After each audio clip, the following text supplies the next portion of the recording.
traditional philanthropy and just writing a check is not getting it done. Donor identity has been built around comfort, around being seen as good or generous or strategic instead of being accountable to a population, accountable to a community. How would the world change if donors reimagined their giving in that way? Really thinking about legacy as something living. Don't give to be thanked, give to be transformed.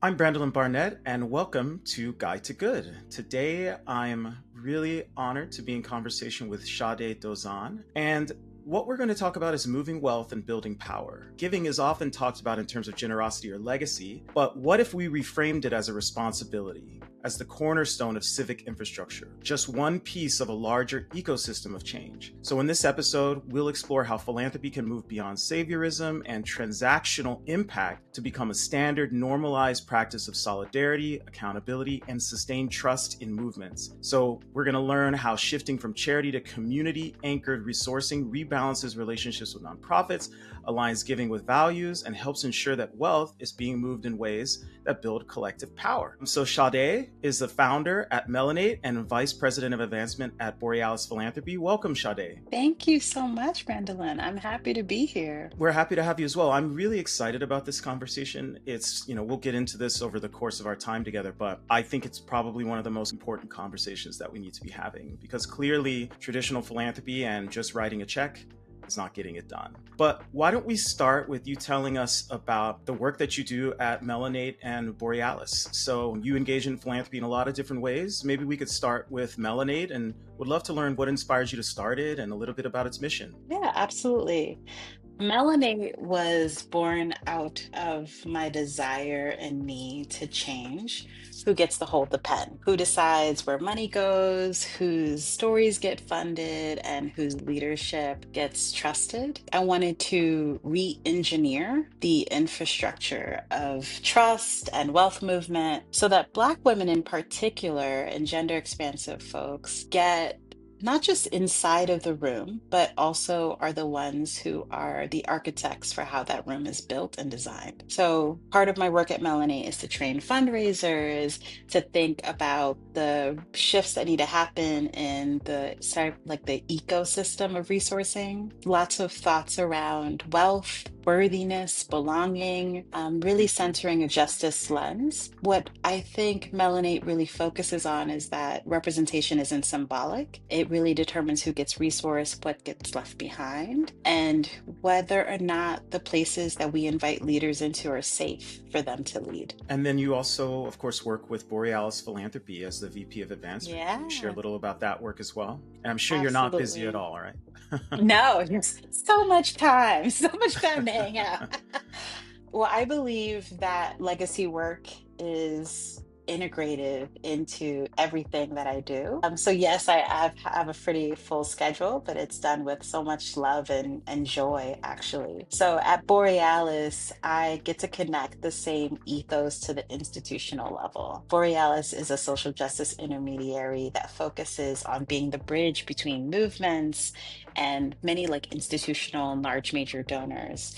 And what I think about as far as like advancement, which I think is often thought about as like fundraising or development strategies, it's not actually just about raising money, it's about advancing values and telling a story about what wealth movement says about your values, making sure that resources flow to communities that already have wisdom and power in order to transform systems. So I spent a lot of my time in general, but especially at Borealis, thinking about how philanthropy can behave more like an ecosystem than a transaction. And how do we build trust and not just like partnerships? Like, how do we actually make resourcing feel like solidarity work, like movement work? I think that's what both drives my work at Melanie and Borealis. Yeah, and it really strikes a chord with me. I grew up in Dallas, in Texas, a Mhm. community without a lot of means, a Black community. And I think all the time about all of the philanthropy that was happening in the community that myself, my single mom, didn't understand. And then later experiences I had where, for example,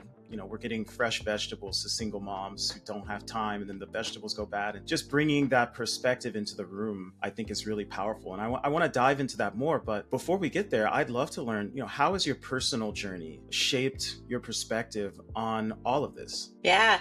I mean, I came from Brooklyn and during like Crown Heights riots, so like that 80s sort of civil unrest that occurred and the tensions that existed within the communities. I come to this work as someone who's lived with the tension between survival and possibility. I am Black, I'm Latina, I have Indigenous roots, I'm queer, I'm disabled, I've navigated caregiving, I'm a sandwich generation caregiver, I've navigated what it meant to be unhoused, and my entire life I've navigated systems that weren't designed with people like me in mind. So for me, money is not the mission, it's a tool, a really, really powerful one, but only if it's used to build collective stability, freedom, not control. Those are things that I know from my lived expertise. Yeah, and I think that's super powerful point. I've been thinking a lot lately. You look around at the political climate and you've got a lot of people that want to act and do good and try to counteract a lot of what they see happening, especially at the policy level, at the federal level, right? We all know what I'm talking about. But I often think of, a donor out there who's donating to, say, an immigrant rights organization, but then that same donor doesn't think about the fact that they look at their 401k portfolio or other investments and they're invested in, say, Salesforce or Palantir, companies that are actually empowering a lot of the things that their donations are meant to fight. And, I think of that example and similar examples, and I think you're exactly right. We have to think about giving and making the world better as an ecosystem. When you think about that and interact with donors who are often motivated by values and how they see themselves, how do you think about their motivations and self-perception showing up in how they give, and the possibility of them really grasping that this is an ecosystem and not just a transaction? How do you talk to them? Yeah, I hear a lot that philanthropy is personal, and I agree to some extent. And I think that donor identity has been built around comfort, around being seen as good or generous or strategic instead of being accountable to a population, accountable to a community. And I think that that's actually a really big gap. So when I work with donors, I often kind of take them through this journey of understanding that yes, you are a person that wants to do good. In order to do that, we really have to examine where wealth in general, like the concept of wealth, where it comes from, what systems keep it in place. And that work can be hard and uncomfortable, and it is work that needs to be done. So I try to help donors shift from how can I do good to how can I be in the right relationships? Because when giving comes from your own reflection, and just when giving just comes from your own reflection, it can distort the purpose. So impact isn't necessarily a mirror, it's a window. And the goal is to see the ecosystem, not yourself necessarily reflected in that. So that's where we get into. Yeah. Yeah. And I'd love just to dive into this ecosystem concept, because an ecosystem, it has, multiple creatures, multiple entities within it, all sort of existing either in harmony or in conflict. But the taken together as a whole, it works and it does what it is intended to do and creates the world it's intended to create. So what are the elements of the ecosystem as you see them, if we were doing this right? Yeah, Borealis actually has a really beautiful illustration. I'm gonna try to get a link for it so that y'all have it. But there's this idea of the communities and the nonprofits that often represent them and connect to them. And then you have on another side, sort of like donors and I don't necessarily like it illustrated as a spectrum. I like it more as like an integrated sort of tree root model. But you do have donors, you have institutions, you have corporations, you have kind of everyone that has access to wealth. And then you have communities at the center of impact, some of which also have proximity to their own wealth, which I think that is something that we need to have more conversations about. I believe in asset-based driven community models, not saying wealth is over here and communities that need support are over there, but really thinking about how wealth can be described holistically. So those are the two main groups, right? You've got like communities at the center of impact, the nonprofits that represent them, and then you have kind of the folks with concentrated wealth, both in institutions and individuals. And then you usually have these sort of intermediaries. Sometimes they're larger coalitions,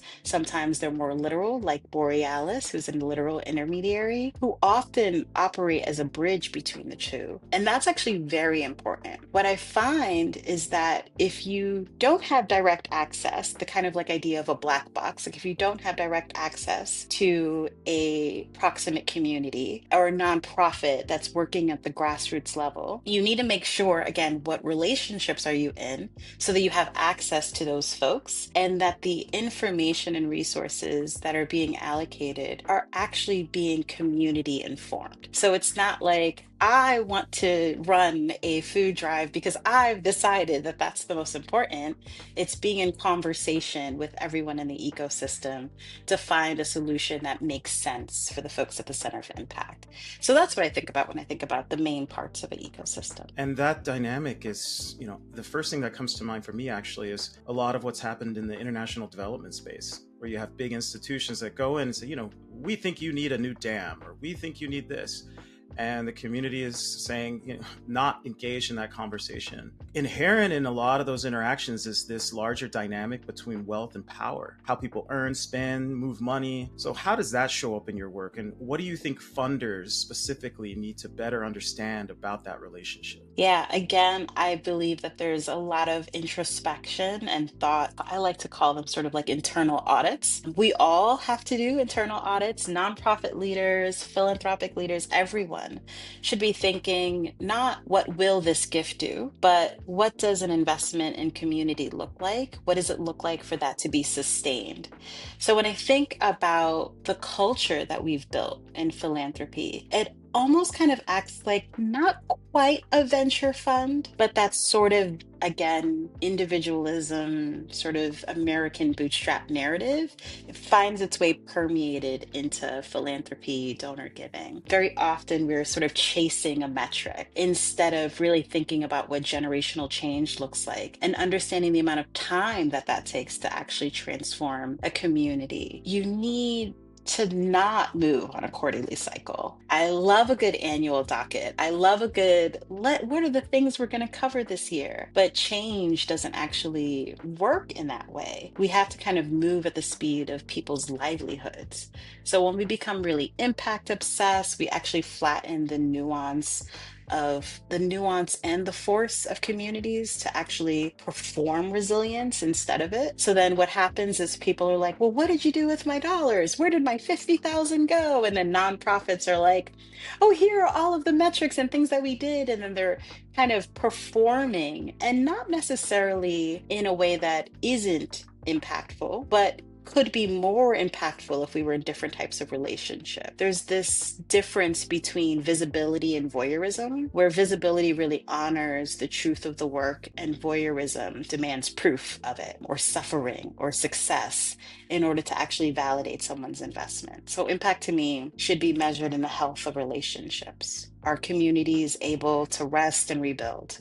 Yeah. The first thing I think about is what we're seeing now in terms of the investments that have been made with conservative movements and nonprofits, where they receive tens or even hundreds of millions of dollars from donors that just say, take a few decades. I don't care. I know what you're trying to do. Let me know how I can help beyond this money. And then that community is built. What do you think about the juxtaposition of that in terms of the dynamic you're describing doesn't seem to be as prominent within progressive movements and causes? And what are your thoughts on that? Or first of all, do you agree? And what are your thoughts on that?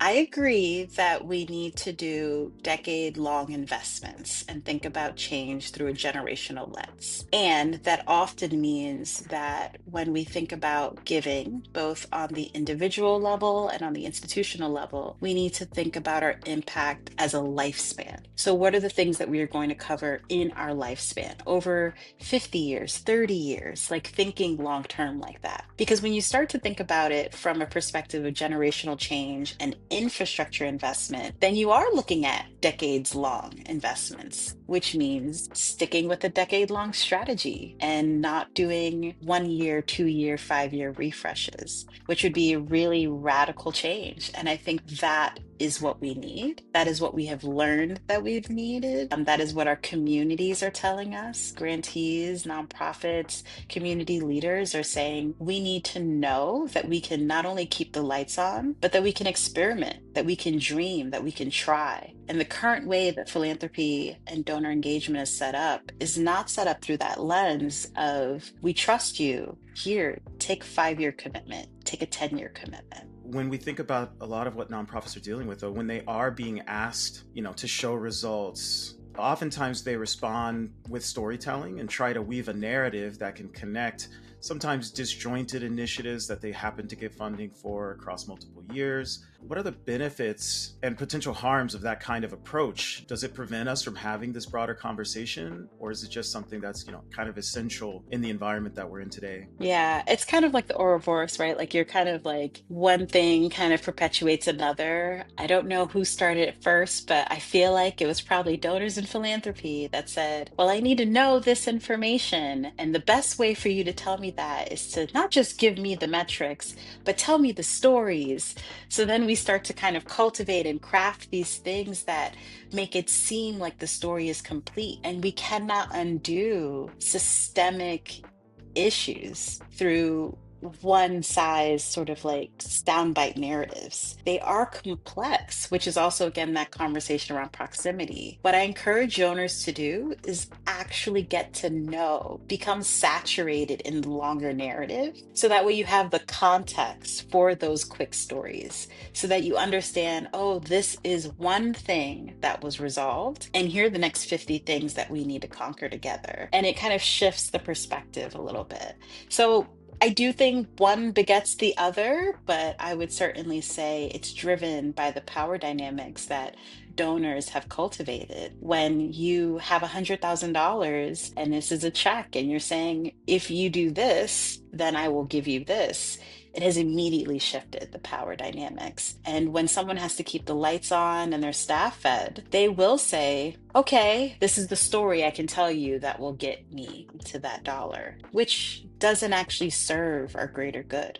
It becomes almost like a marketing exercise, and impact marketing almost. Yeah, well, that's a powerful point. So if we zoom out, I'd love to think of some, if you have any on hand, some concrete examples that you could point to of what does philanthropy look like today with an experience that you've seen, and then what does trust-based participatory philanthropy look like in contrast to that? I'm curious if you have an example of where it was being done in a way that doesn't respect this ecosystem and this broader desire for impact beyond the marketing of impact. Maybe something concrete that we can share with the listeners. Yeah, I think especially now, because we're living in this time of constant emergencies and donors feel it too. But what's really interesting is that communities, I talk to so many nonprofits and grantees, and they're kind of like, we have been living in crisis long before this became a headline. And when we look at the patterns of philanthropy of the past, the kind of gilded age of philanthropy, when we look at folks like Carnegie, who are considered these sort of like founders of the philanthropic practices that we have, they're very much so framed from a position of, well, I have succeeded in acquiring this wealth, which means I know things. And so I am going to dictate the things that I know and leverage my dollars to do the things that I know will work. This idea of knowing, which also kind of ends up invalidating or disrupting community wisdom and knowledge. Communities on the ground, they have been navigating this. So they know what works. They know what they need to try. They know what they need to test. So an example of maybe not gilded age, but definitely a more traditional sort of approach to it would be, I look at I think it was 2010, situation in Newark where they had the overhaul of the school system, and there were three folks at a table, two really big donors of those three that said, we're going to fully do a pilot for the Newark system, like the Newark school system, and we're just going to overhaul it. We're going to dump $200 million in there and we're going to do it. And they had consultants come in and they had a match campaign where other donors came in, and all of these donors sat at the table and they made the decisions around what was going to be discussed. No teachers, no parents, no PTA folks.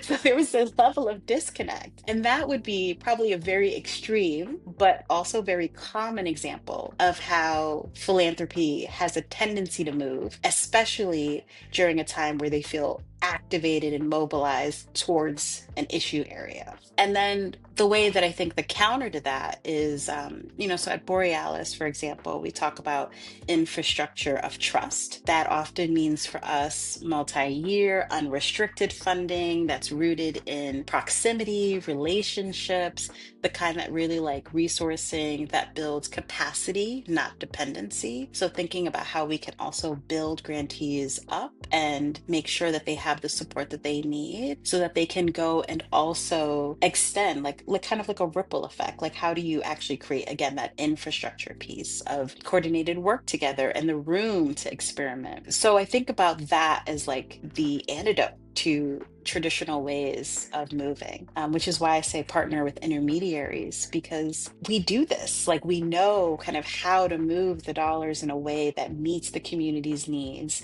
and balance that sort of resourcing. And it can be hard when you're sitting on some dollars and you want to do some good and you're like, here's a strategic plan for you, community, when that may not be in exactly what they need. And often it's not. Yeah. And in this current climate, I imagine this is even more difficult of a set of issues because, I was at a convening recently and I was just sitting in one of the presenters' slides was like, we have a crisis of the environment. We have a crisis of wealth inequality. We have a crisis of political accountability. We have a crisis of AI in our economy. And it's like, oh my gosh. So in this sort of environment with all these crises, I'm sure funders they just want to do something, right? And move from one headline to the next. How can funders resist that and instead think about engaging through this kind of ecosystem that you're advocating for? Yeah, I think often about the question of, is your giving in response to a news cycle? And will your giving outlive the news cycle? So those are kind of two things that I navigate with donors. Really, what do you want to do?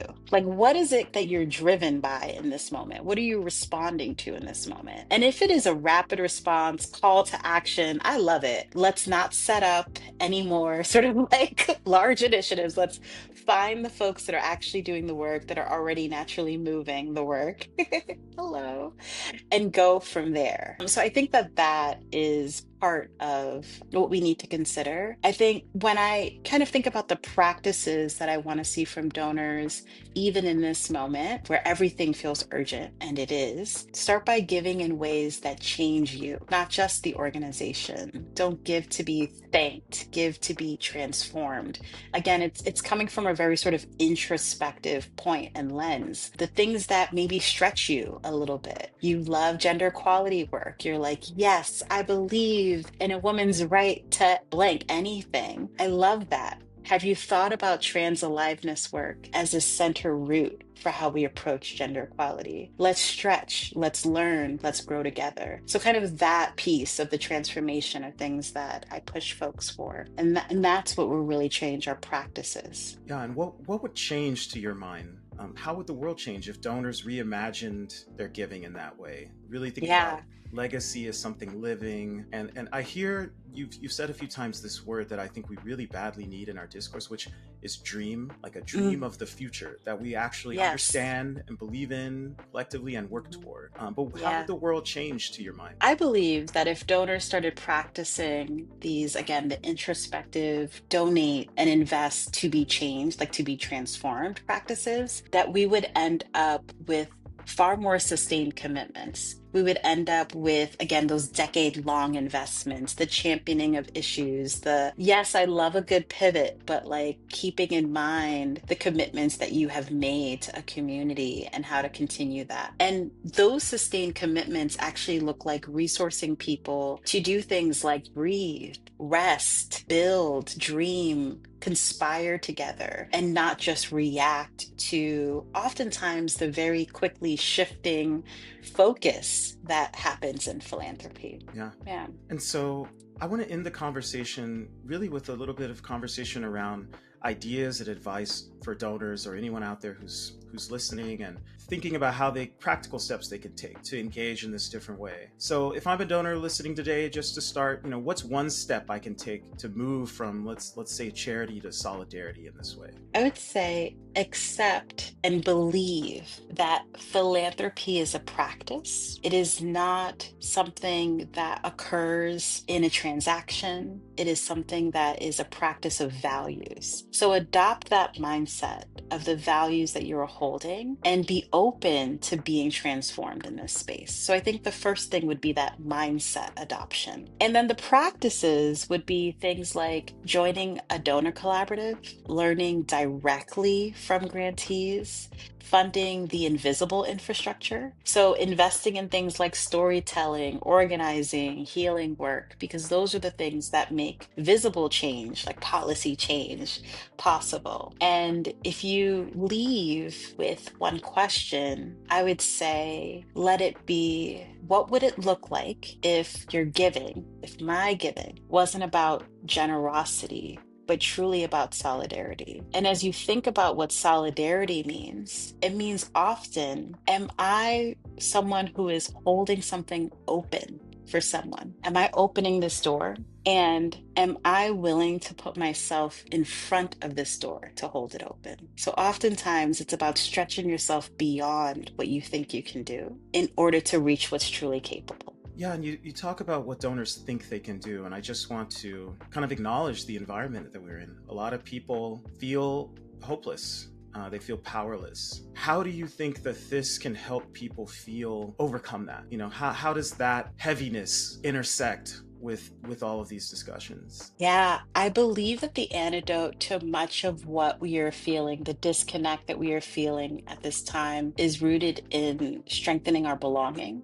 And when you practice philanthropy in this way, you are intentionally choosing liberation, and those liberatory practices are connecting you to other people. You are opening up yourself, your heart, your arms, your wallets to a practice that connects you to others, and that strengthens belonging. It strengthens understanding, connection, empathy with folks that are different from you, the perspectives that are needed to inform a larger view. And that invitation is quite beautiful. So, Yeah. yeah.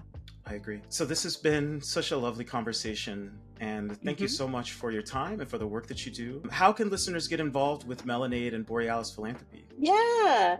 So if you are ready to reimagine your relationship with wealth and giving, Melanate is where we're rebuilding the future of resource leadership. So capacity building programs and investments. So melanate.org, please visit it. I'm easily accessible. And then Borealis is really where we are building the ecosystem that sustains justice rooted change. And again, Borealis, philanthropy.org. We are here. We're easily accessible. Please do reach out to me. I am active on LinkedIn and I love a good DM. And all of my invitations are ones to practice a new kind of generosity, one that builds power, not just goodwill. So I invite others to join. Awesome.